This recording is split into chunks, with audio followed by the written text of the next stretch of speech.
Sí, es exactamente lo que estás leyendo en el título. No es clickbait ni sarcasmo. A lo mejor es una inhalada o momento esquizofrénico de mi parte. Es por eso que te invito a suscribirte y escuchar a mis delirios. Se te va a agradecer y aprecia. Pero ahora tengo una duda para ustedes. ¿Alguna vez no se han topado con un libro el cual genuinamente odian y repudian, pero aún así continuar con su lectura? Para que al final, en tu reflexión, te preguntes seriamente ¿qué era lo que le pasaba por la cabeza al escritor después de escribir tremenda mamá? ¿Qué tiene que ver un libro con el gobierno estadounidense y por ende la creación de los furros? Miren, no les voy a explicar qué son estas cosas, es decir... ¡No, míralo! ¡Es todo como... ¡mírenlo! Ya se explican solas. ¿Qué cosa nueva puedo agregar a la conversación que no se haya dicho ya? Lo único que voy a lograr con esto es hacer el video innecesariamente más largo. Son una especie de fandom basado en el género furry que se centra en el gusto por el contenido que gira en torno a los animales antropomórficos, o sea, animales con características humanas, ya sea hablar, caminar o actuar como humanos. Representado en series, cómics, películas y en el pop, hasta el punto de ser considerado una subcultura. Y yo pensaba que esto era ridículo, nadie estaba tan loco para llegar a tanto, hasta que te enteras de la cantidad de personas reunidas en un mismo lugar, logrando movimientos sociales que en mi vida iba a pensar posible, y todo esto por un mismo hobby. Aunque esto de los animales antropomórficos ya lleva existiendo desde hace siglos, representados en distintas culturas, leyendas, mitos, sin embargo no lo considero como el culpable de todo, ni mucho menos la causa. No, nada de eso se acerca siquiera a lo que es hoy en día. Irónicamente, a la hora de encontrar al responsable de todo esto, siempre se señalan a posibles sospechosos como Disney, los japoneses y a veces Lola Bunny. Pese a que tienen varios cargos con estas acusaciones y unos cuantos años en la cárcel, y algunos furros mencionan a un tal Mark Marlino, pero de quien les estoy hablando es del mismísimo creador del apocalipsis, ya que sus acciones generaron el efecto mariposa más brutal y de esos que dejan secuelas permanentes en la historia de la humanidad hasta tiempos actuales, que como mínimo la máxima carga penal, el gobierno estadounidense. Ni modo, ya te leíste el título, ¿verdad? Y para que vean que no estoy exagerando, les voy a recordar la existencia de este maldito libro. Contexto histórico: es 1888, este corto existe, estas cámaras existen, este señor existe y por ende empieza a surgir el cine y la animación. Luego, un año después nació Der Mann mit dem lustigen Schnurrbart. Pero eso ya es mucho texto, así que avancemos varios años después. Bueno, resulta que en ese mismo año una organización a pro del gobierno estadounidense, MPPDA, crearon y firmaron un documento /libro llamado A Code to Govern the Making of Motion and Talking Pictures, también conocido como Código Hack, que para resumirlo es un texto interminable en el que te imponen normas estrictas sobre lo que debes colocar en tu película, de qué tienes que hablar y qué no, que en papel sonaba bien, ahora que esas normas sean en su mayoría ridículas, algo que voy a profundizar más adelante. Y todo esto para terminar siendo obsoleto en el año 1968. Sí, fueron varios años, pero no es para tanto. Al final, la historia de la humanidad es bastante tranquila y no pasaron tantas cosas. Al ser impuesto en el 34, se le puede decir que de los años 20 hasta ese mismo año, se le puede decir la era pre-hacks, ya que las películas, o en este caso caricaturas, al no haber normas específicas, tenían esa libertad en cuanto a contenido y temas. Y con esto no me refiero a que sean muy seinen y que una mente débil no lo entendería. Y no, Pedrito, el capítulo perdido de Micael muriendo no existe, son los papás. Con esto quiero hacer referencia a que eran más experimentales al no tener esa censura. Y aquí les voy a dar unos ejemplos. Algunos cortos incluían un humor ácido adulto, situaciones algo sugerentes y chistes de doble sentido.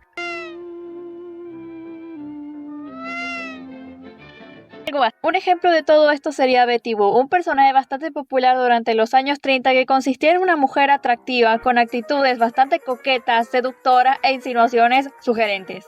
Es más, presten atención con esto, hay un corto llamado Red Hood Mama y salió en el mismo año que este libro. Y escuchen, aquí Betty se va al infierno a darse un mano a mano contra Satanás y con la simple mirada se lo papea.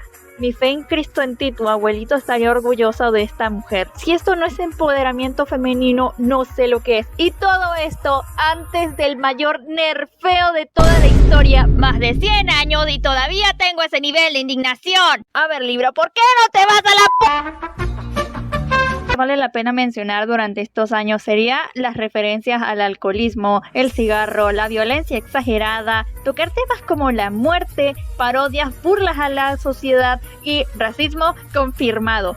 Pero sí quiero resaltar algo, y seguían estos cortos con una trama oscura, con escenarios y una animación experimental hasta el punto de ser surrealista. Solo miren esta cosa, les recuerdo que todo esto es hecho a mano. Incluso están esos cortos que para esos tiempos eran considerados perturbadores, pero mírate esto, en efecto es cine. De acuerdo, mucho texto y aún no hablé de las normas. Solo que era importante para mí mencionar esto, es decir, estos años para bien o para mal fue experimental, tomando en cuenta lo novedosa que era la animación y que todo fue hecho a mano. Es fascinante ver cómo los animadores se las arreglaran para darles vida a estos personajes. Y era algo que quería compartirles antes de enojarme con un libro obsoleto. Abajo en los comentarios les voy a dejar varios cortos de esos años y me gustaría que comenten cuál es su favorito, ya que eso ayuda mucho al algoritmo. Volviendo al punto, hay que basarnos en las reglas generales mencionadas en el mismo libro, los cuales a su vez crean otras reglas subalternas que hacen nuevas reglas y luego cuando intentan explicarlas se convierten en contradicciones andantes para todas las normas anteriores y luego cuando intentan justificarse o explicar algo que nadie entiende se terminan convirtiendo en... Número 1. No se autorizará ningún film que pueda rebajar el nivel moral de los espectadores. 2. Nunca vas a conducir al espectador a tomar cualquier tipo de camino que termine en el mal o el pecado. Y la 3. La ley natural o humana no será ridiculizada y la simpatía del auditorio no irá hacia aquellos que la violenten. Pero, señor Hayes, estas normas son muy ambiguas. Solo dejan muchas preguntas sin responder. ¡Eso no tiene sentido! Es una pregunta bastante válida, persona marginada, y es muy fácil. Toma, niño, juega que estás en la guerra y te mueres por la nación. Toma, niña, juega que eres madre soltera con un padre ausente. ¿Qué hay de ¡no, tú eres crimen como el asesinato, secuestro o robo deberá presentarse de tal manera que jamás inspire al espectador a la imitación? Ok, libro, ¿y cómo se supone que haré eso? Un asesinato no tendrá detalles, no serán gráficos ni brutales y los robos no deben provocar emociones. Bueno, sí puedes dar detalles, solo que nada de explosivos en ciudades, trenes, edificios, como las Torres Gemelas. La venganza será muy mal vista y el suicidio jamás será la solución. De contrabando de drogas, ni cariñosas, ni empatizar con criminales. Escuchen esto, no pueden mostrar por mucho tiempo armas como pistolas, ametralladoras, fusiles en tu película. Pero si vas a incluir gángsters en tu película, no pueden llevar armas ni hacer lo anteriormente dicho. Y si tengo que hacer un criminal en mi película, ¿cómo hago para que sea el malo? ¡Fácil! Nada de homicidios en masa ni ocultar de maneras creativas armas. A menos que... cuando sean definitivamente esenciales para la trama. Bueno, un delito puede usarse como trama y es válido, siempre y cuando no sea la trama principal, a menos que... cuando sean definitivamente esenciales para la trama. Y lo más importante, ningún oficial de policía puede morir. El detalle que me deja con esa crisis existencial es si ese libro tendrá la misma opinión si habláramos de un afroamericano. Por favor, ayúdenme. En resumen, ir con una cámara y grabar el día más tranquilo en tu barrio bajo los estándares de este libro está completamente prohibido. Además que te pueden robar. Todo esto de los criminales, asesinatos, robos y armas, aunque temas distintos van de la misma mano, está todo resumido. Suena estúpido, pero de aquí sale la razón número 427 del por qué odio este libro. Además de que todo está esparcido como el culo, todas las normas que dije están esparcidas por todo el libro sin ningún tipo de contexto y a medida del que avanza se pone peor. Si escribes un libro informativo, estos deben estar hechos para no confundir al lector. Y para eso existe el índice que te sirve para indicarte en dónde está el tema que estás buscando. Y aunque el índice no esté presente, lo más lógico sería que cuando termines un tema inicias otro, ¿verdad? ¿Cómo hago para explicarles que no solo los crímenes están esparcidos por todo el libro sin contexto, todos los temas lo están? Y como todo se va repitiendo una y otra vez y los monólogos de la nación te obliga a volverlo a leer. Es como buscar una palabra en un diccionario cuyo alfabeto se fue de sabático y te ves forzado a leer cada palabra para encontrar lo que estás buscando. Y adivina qué, la palabra que estabas buscando estaba en el manifiesto comunista que de alguna manera terminó en el diccionario. ¿Cómo quieres que siga tus normas y todo está explicado como la mierda? Esto se va a poner peor en muchos sentidos. Hay un huevo de otras normas que no voy a mencionar, pero se resumen en...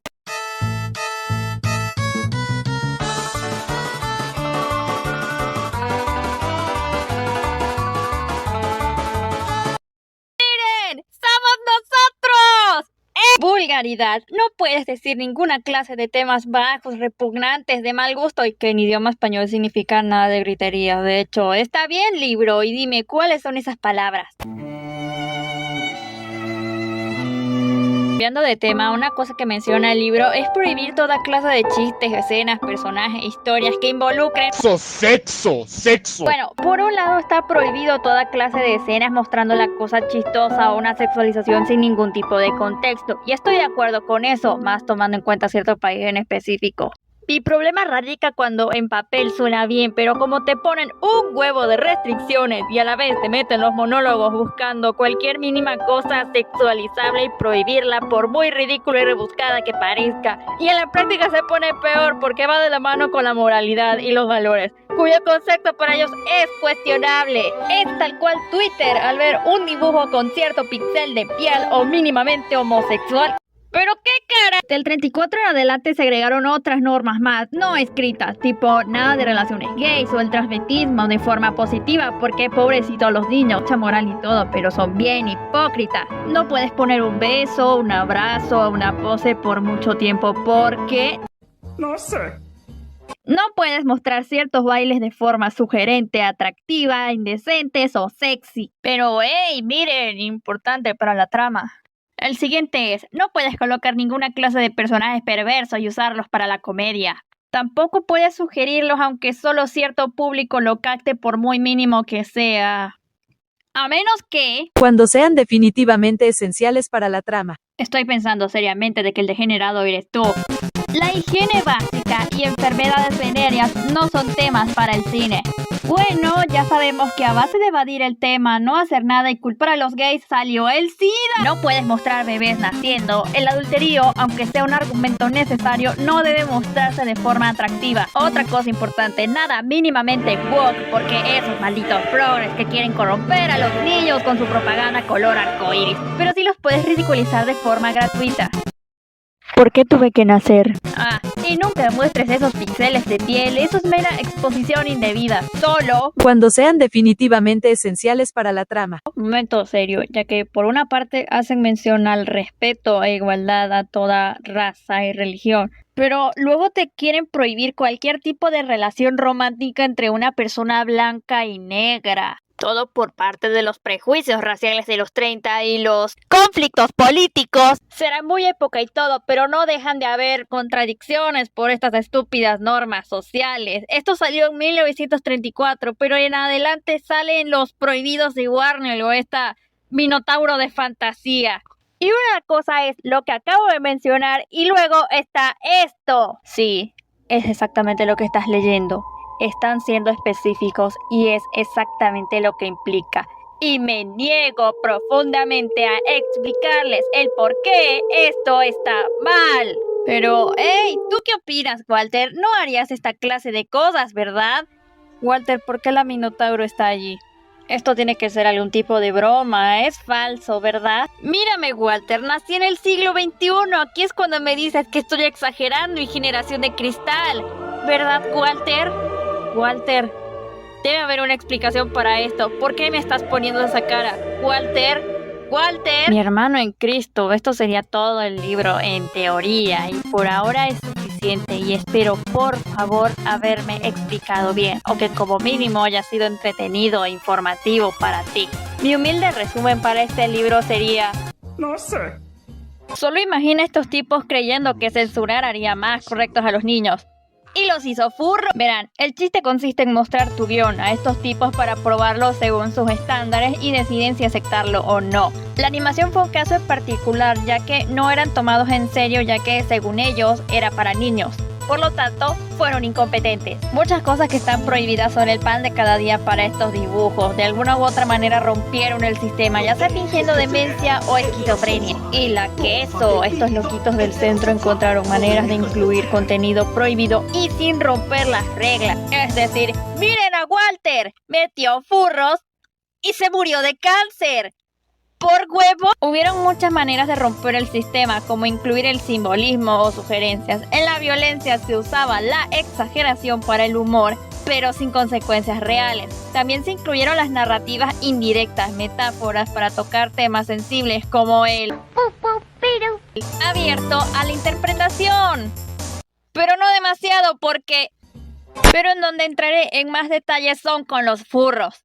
¿Por dónde empezar? Meter a los furros como antisistema junto con lo anterior mencionado resultó ser la alternativa y burla más hilarante. Es decir, son cosas que están más que prohibidas, pero a ellos les funcionó porque son furros. Es complicado de explicar. Digamos que historias protagonizadas por furros los hace tan similares a los humanos, tanto para identificarse, conectando con ellos, entendiendo lo que quieren decir, y tan diferentes para contemplar a nuestra especie desde una distancia entre sociedades de animales y humanas, entendiendo así el mensaje crítico o burla que se quiere hacer fuera de prejuicios con la percepción que se tienen con los animales. Los zorros son astutos, los lobos malvados, las tortugas son sabias y los conejos, aunque débiles, también listos, que logran salirse con la suya a base de mentiras y falsedades. ¿A quién me recuerda? Bienvenidos, mis furritos de leche. No nos vuelvas a decir así. Con este recurso se lograron explorar temas oscuros sin enfrentar la misma censura que con humanos, ya que son animales. Nada de esto es en serio, ¿verdad? Para nosotros no sería lo mismo si ese conejo vistiéndose de mujer para engañar a sus rivales, la eterna pelea entre el gato y el ratón con métodos que involucran una extrema violencia, un cerdo tartamudo lidiando con un pato bien esquizofrénico que...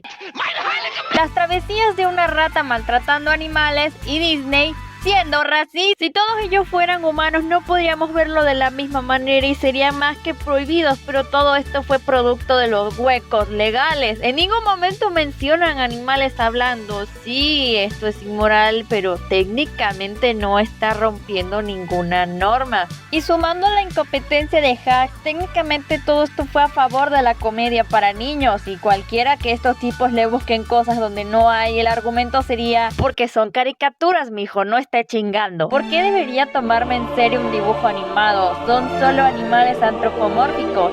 ¿Qué es lo peor que pudiera pasar? Bueno, no se puede culpar de todo a un libro, y hubieron más eventos que crearon el furry fandom. Sin embargo, todo esto fue el principio del fin, y es increíble pensar que imponer normas tan correctas terminara creando indirectamente a los furros. Es gracioso y aterrador al mismo tiempo. Al final, las reglas están hechas para romperlas. No tengo palabras para dar una conclusión, solo espero que te haya gustado o que hayas aprendido algo nuevo. Y si eres o no un furro, me gustaría leer tu reflexión. Varios de estos cortos que utilicé en el video van a estar abajo en los comentarios. Me gustaría leer cuál de todos es tu favorito, así que suscríbanse. Y aquí estoy, atrapada en un campo minado, una escopeta, un traje francés y 4 días sin comer, luchando por una causa perdida, sin refugio ni ayuda, enfrentando criaturas repugnantes, combinando lo peor del mundo humano y animal, de quienes intentando salvar el mundo sin darse cuenta crearon algo peor.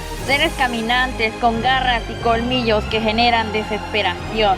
Se ha hecho de todo, pero de alguna manera regresan, y quienes se enfrentan a ellos pueden caer en la tentación y convertirse en lo que juraron destruir. Hay marines por todo el campo minado. Yo solo espero no ser vista o morir rápidamente, y para colmo, aguantar la publicidad del tipo que se ríe mientras come en flam. Entonces, ¿odias a los furros? Bueno, no realmente, solo que... ¿Lo ves? Estas cosas te pasan por nacer en la miseria. ¿Por qué discriminas a mi América? Soy una pobre víctima del sistema, pero no lo entiendes por tus genes de indígena. Voy a matarte ahora mismo, hijo de puta.